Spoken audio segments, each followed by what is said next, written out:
라디오 오늘 2부 순서 이슈 오늘입니다. 지난달 27일이죠. 환경운동연합은 온라인 대의원 대회를 열어서 향후 3년간 환경운동연합을 이끌 공동대표 5명을 선출했습니다. 지역에서 환경운동을 오랫동안 해온 시민단체 대표가 선출이 됐는데 굉장히 드문 일이라서요. 환경운동연합 김수동 공동대표 연결해서 자세한 이야기 나눠보겠습니다. 대표님 안녕하세요. 네, 안녕하세요. 네, 예, 김수동입니다. 네, 먼저 축하드립니다. 아이고, 예, 감사합니다. 네, 환경운동연합 13기 공동대표로 선출이 되셨는데요. 먼저 예. 소감 좀 전해주세요. 예, 일단 감사드리고요. 환경운동연합에서 저보다 정말 오랫동안 헌신적으로 활동해 오신 분들이 많은데도 저에게 공동대표라는 역할을 맡긴 것은 아마 이게 낙동강 문제를 올해 안으로 해결하는데 더욱 노력하라는 그런 명령으로 알고 있습니다. 네, 이 지역에서 이렇게 환경운동을 해오신 건 물론 알고 있지만 이렇게 지역 시민단체 대표가 공동대표가 된 사례는 굉장히 이례적이라면서요. 예, 이례적이라고 할 수 있겠는데요. 네. 아마 이게 지금 갈수록 네. 환경 현안들이 지역에서 이렇게 다양하게 많이 나오니까 네.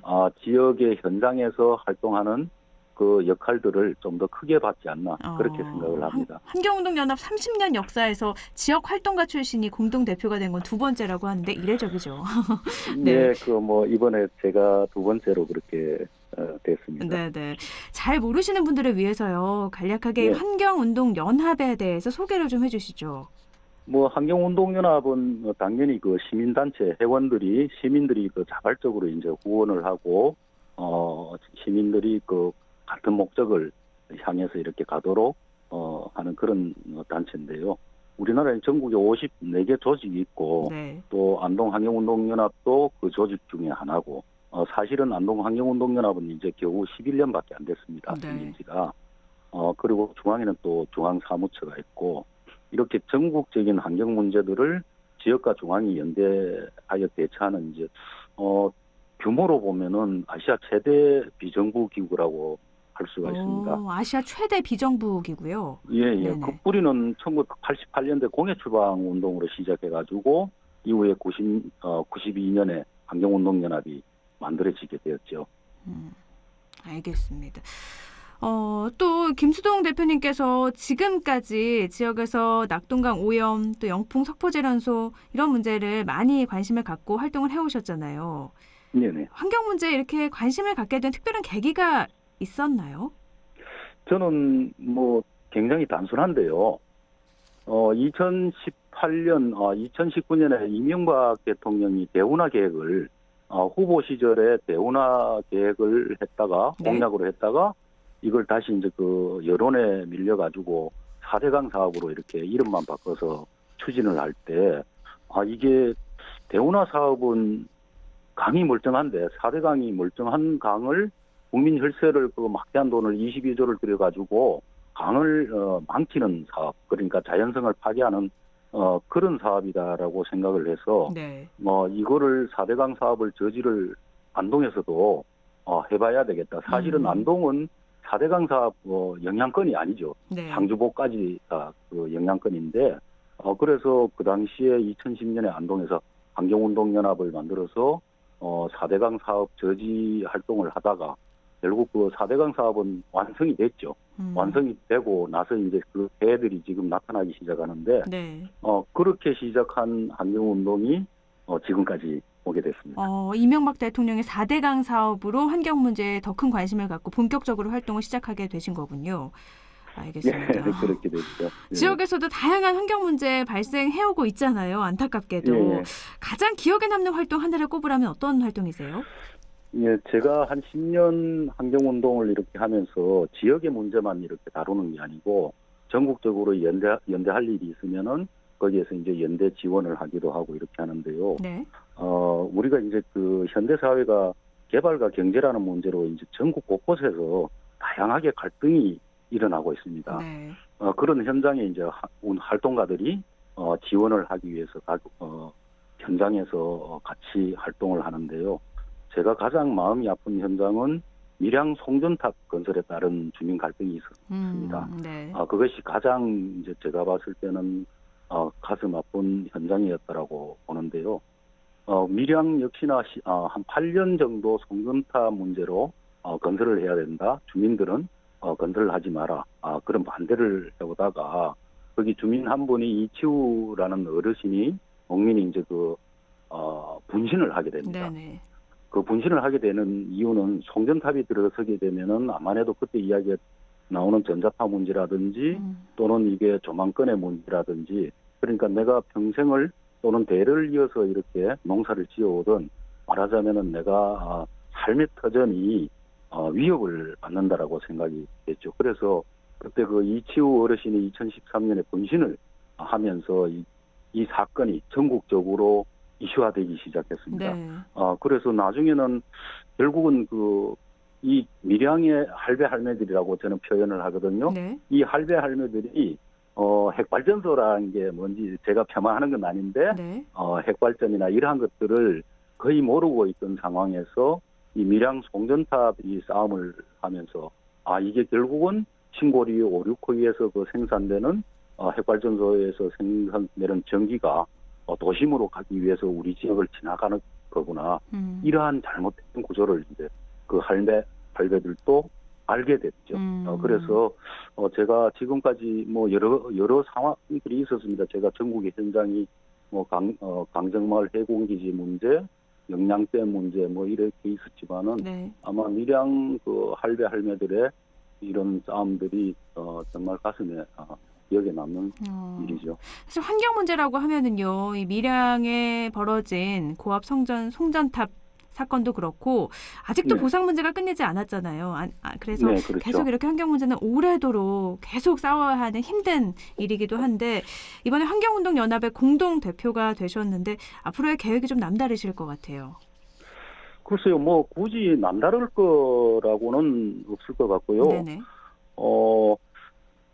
지금 공동대표를 지역에서 활동가 출신을 제가 이제 뭐 그렇게 오래 하진 않았지만은 활동가 출신을 공동대표로 선출을 해준 것은 아마 지역에서 일어나는 환경 문제들을 좀 적극적으로 지원하고 그리고 또 적극적으로 해결하라는 그런 뜻이 아닐 거라고 네. 보고 지역 활동가들의 이제 문제가 사실은 환경 문제는 책상머리에 앉아서 하는 게 아니잖아요.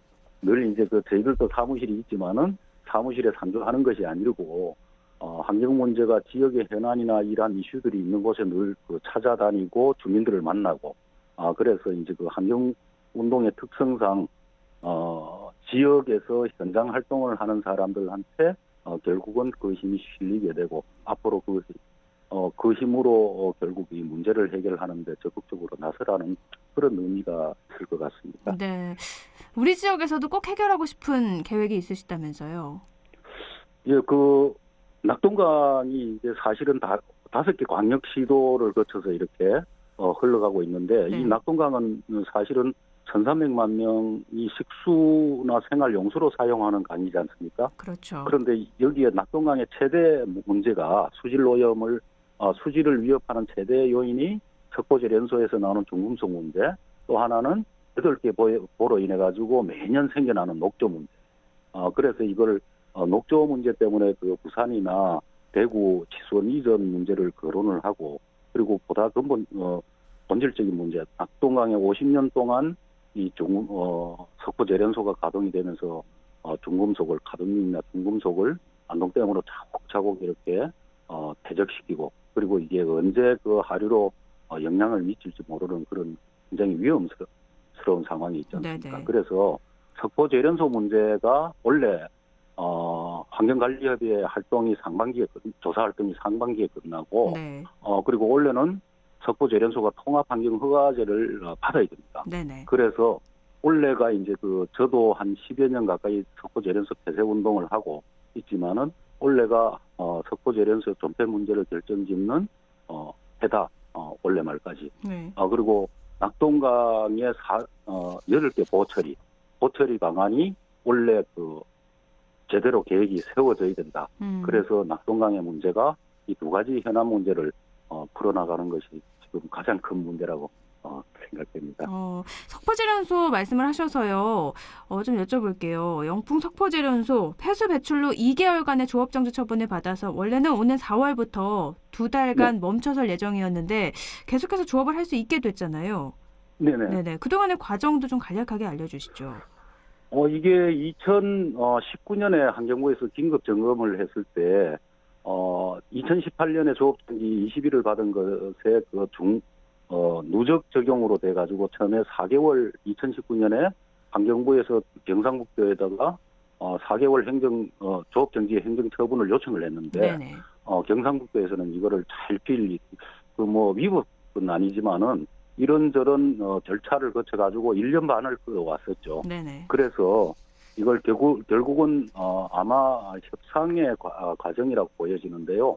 4개월 조업 정지가 경상북도에서는 늘 이게 너무 가혹한 조치다. 환경부의 조치가. 그렇게 주장을 해오던 것이 행정협의조정위원회에서 2개월로 이렇게 행정처분을 권고를 했고 그래서 또 원래 경상북도가 4월, 5월에 2개월 동안 조업정지 행정처분을 내렸는데 이미 예상한 대로 역시 가처분 신청을 하고 행정소송에 지금 들어가 있지 않습니까? 물론 2018년에 20일 조업정지도 지금 항소심이 진행되고 있고 그래서 2018년에 조업정지 행정처분이 내려진 게 행정소송 중에 있는데 원래 2개월 조업정지를 받아들일 수는 없잖아요. 재련소 측에서도.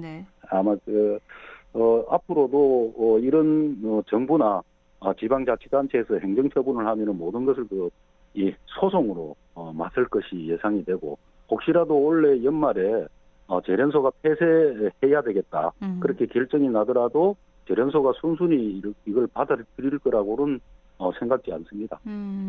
그러면 계속해서 영풍 석포제련소 폐쇄를 좀 요구하실 예정이신가요? 그렇죠. 이게 1990년대 장항제련소가 폐쇄를 했습니다. 그 당시에 지금 이제 30년이 됐는데요. 아직도 복구 작업을 하고 있고 거기는 장항제련소는 강상류도 아니고 바닷가에 있지 않습니까?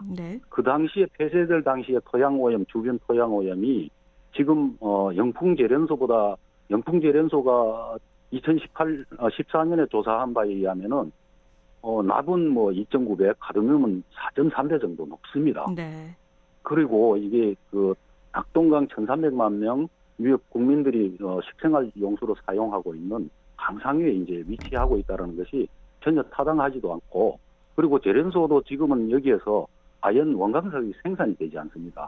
그래서 세계 15개 나라에서 원광석을 수입해서 동해항에서 철도나 덤프트럭으로 이렇게 물류를 이동을 해서 가져오는데 그러니까 물류 비용도 많이 먹히고 그리고 더 이상 여기에서는 입지해서는 되지 않는 지역이기 때문에 이게 국가 백년지 대계로 본다라면은 낙동강 유역이 1,300만 명 국민들이 안심하고 식수를 공급받을 수 있는 그런 상황을 만들기 위해서 그리고 낙동강 유역에 지속 가능한 사회를 만들기 위해서는 제련소가 폐쇄를 해야 된다. 폐쇄하고 저는 그냥 폐쇄하고 없애라는 것이 아니라 적절히 국가와 기업이 봤을 때 적절한 지역에다가 이거를 이전을 하고 그리고 복구를 해야 된다 그런 것이죠. 20일 조업정지, 2개월 조업정지도 계속해서 행정소송으로 맞서고 있는 상황에서 폐쇄까지 가는 건 참 어려운 길일 것 같긴 한데요. 앞으로 할 역할이 굉장히 많으실 것 같아요. 끝으로 덧붙이고 싶은 말씀이 있다면 청취자 여러분께 전해주시죠. 원래 우리 지역 가장 큰 문제가 이제 낙동강 유역의 영풍제련소 문제고요. 또 그리고 녹조 문제. 그리고 더욱 큰 문제는 뭐냐면 앞으로 이제 시간이 없다라고 이렇게 하는데 지난해 우리가 기후 변동을 이렇게 봤지 않습니까? 이 기후학자들은 이제 기후 변화를 넘어서서 기후 위기라고 말합니다.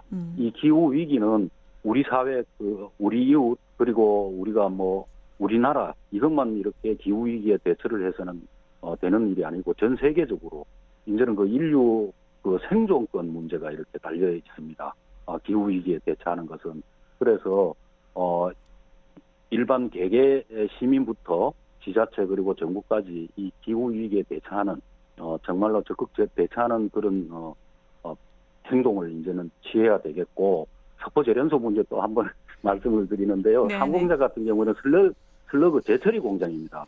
여기에서 하루 석탄을 500톤씩이나 태웁니다. 그럼 이게 석탄을 태운다는 건 세계적으로 기후 위기 문제에 대처하는데 세계적 투자 회사들이 이 석탄 화력, 화석 연료를 사용하는 기업에는 투자를 회피하자는 그런 운동이 있습니다. 네네. 우리나라에서도 실제 그렇게 하고 있고요. 그렇게 본다라면은 석고 재련소는 기후 위기 문제를 보더라도 폐쇄를 해야 된다. 그렇게 보여집니다. 알겠습니다. 오늘은 여기까지 듣죠. 말씀 고맙습니다. 예, 감사합니다. 네, 환경운동연합 김수동 공동대표였습니다.